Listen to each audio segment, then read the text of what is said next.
What's up guys, hope everybody's doing good. In this video I'm gonna show you how to swap an F23 on a 1990 through 1993 Honda Accord. This is gonna work on DX, LS, EX or SE models, pretty much all of them. You're going to need to retain some of the parts out of your old engine to use on the F23. Just saying, some stuff needs to be modified or cut, but it's not that hard if you are a little bit handy. I'm gonna try and show you the best I can, and if you have any questions you could go down the comment section below and ask everything you want, and I will try to help you out. In my particular case, I did an F23A from Japan, and I'm still using my 1991 automatic transmission. For the transmission, you don't need to do anything. It bolts right out to the motor.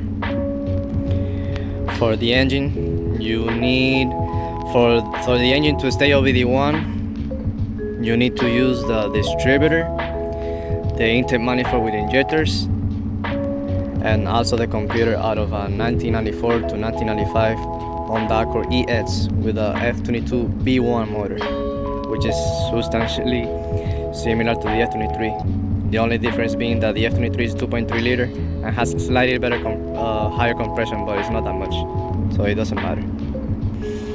Okay, let's start with wiring. For wiring, you don't need to know anything besides extending some wires. For example, I had to extend the IACV connector because on the CB7 it used to be right here. Now it's in the back, but the wire is too short, so I extended it about like 4 to 5 inches, and I routed it through the back, and it plugs right here, as you can see. Also, the intake temperature sensor, it's right here on the back. On the CB7 it's right here. I also had to extend that wire through the back, and it plugs right there. I don't know if you can see it that good. I'm gonna try to put my camera as close as I can. There you go. So it's up to you, but you could use the O2 sensor here in the front, just like the CB7, or you could do it on the mid pipe. I have it like that because it used to be hitting my radiator fan, so I extended that wire pretty long, like about 10 inches, so it goes all the way down there to the mid pipe, and my O2 sensor's down there, and I capped off this one right here, so nothing's in the way.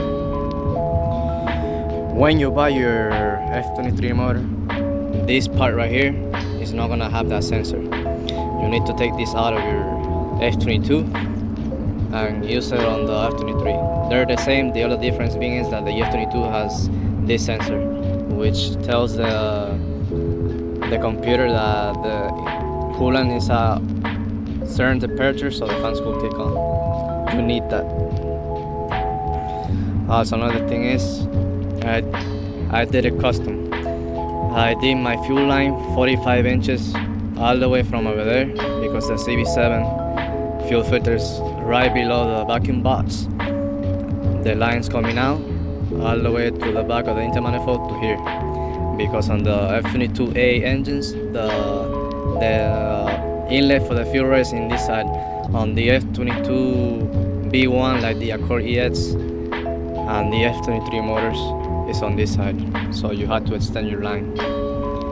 I suggest doing a custom, or if you don't have that much money, you could do a custom hose and hose clamps, but in my opinion that's not very safe, so I spent the extra money and made a custom line.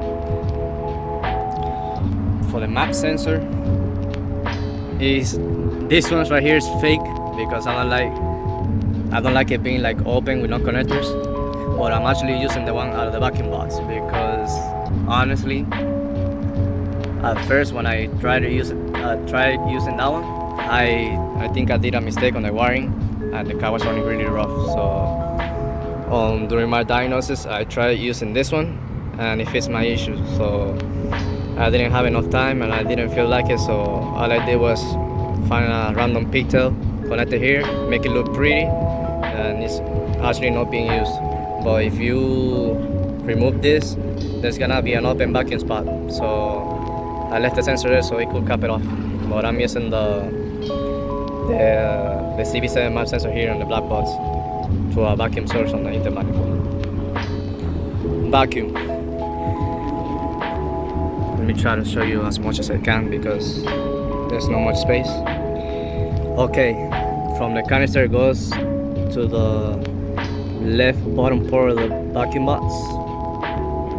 This one right here goes all the way to the EGR vacuum over here. I don't know if you can see it from here. Then let me see. Due to the lack of space, I cannot show you very well how it's done, but one of these ones is the map sensor. You route that individually to one of the vacuum sensors on this side right here. Okay. The other two from the top, you put them on a T connector, and then on a single vacuum source to here. It could be any, it doesn't matter because this box is one single vacuum port. You could put the order of the hoses, doesn't matter, you could put it however you want. Since my car's automatic, I have the rear engine mount dampener, so one of the vacuum sources is for that. One is for the cruise control, and the other one is for the fuel pressure regulator.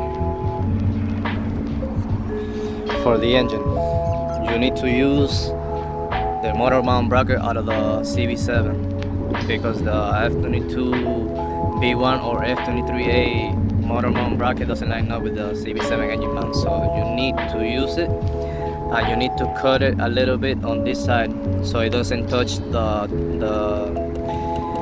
timing belt. Once you do that, out of the 3 holes that I used to have, you only gonna have 2, but don't worry, that's not gonna do anything. Also, I had to do something for the dipstick because there's no mounting points, so I had to do a little custom bracket, as you can see there. For that, I don't know how to tell you how to do it, so you're gonna have to do it on your own. Power steering pump is out of the CB7 as well as the bracket, so you see I cut it right here. I had to chop a little bit of the bolt so the alternator bracket could fit, as you can see. Alternator and alternator bracket is from the CB7. AC compressors out of the CB7. This belt is for CB7s as well as the accessory belt. Just in case you ask, I believe that the F23A timing belt component kit is the very same as the F22A. But just to be sure, whenever you need to do the timing belt of the F23, choose the F23 timing belt component kit, just to be safe. For the Vtec Solenoid. On JDM engines, the solenoid only has one wire, because on the usdm motors, there's actually 2 wires, one for the oil pressure switch and one for the Vtec solenoid. Since my engine is Japanese, there's only 1 wire.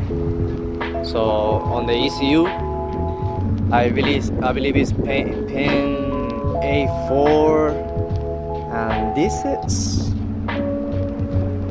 I'm not sure. I'm gonna put it on the comment section below when I remember how it is, because right now I forgot the name of the pins, but I'll make sure to put it on the comment section. It's actually 2 pins.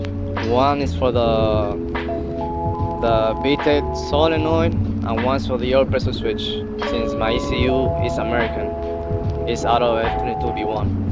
So you merge those 2 together and then it comes out to the Vtec solenoid. So the computer thinks there's oil pressure, so Vtec cooling gauge. Also, there's 2 pins that you have to switch out. One's for the EGR and another one's for the O2 sensor. I'm also gonna put that on the comment section below so nobody gets confused. Right now I forgot the name of the pins, so I can tell you right now which ones are. Another thing, The F23 exhaust manifold is slightly longer than the F22A, so you have to cut just a little bit of your front subframe, as you can see down there. If not, you will have trouble putting that bolt in, so you have to chop it off. One last thing, for the throttle body bracket, you could use the F2B1, but you have to use this bolt with the last hole of the bracket and maximize the slack, so it does have so it's not stretching, neither being loose. It's literally meant to be. And for the throttle body spindle, you actually have to space it out using two spacers out of random F22B1 throttle bodies on the junkyard. If you can grab two of these and look which one is longer and you put it here, then put a little washer, then the other one over here, and then put the nut with a washer. And this part right here, let me see if I can show you. This one hit the wall. That's the one issue that I had, but right now it doesn't get stuck or anything. So that's it. If you have any more questions, please put in the comment section. I'll try to help you out. Hope this been helpful.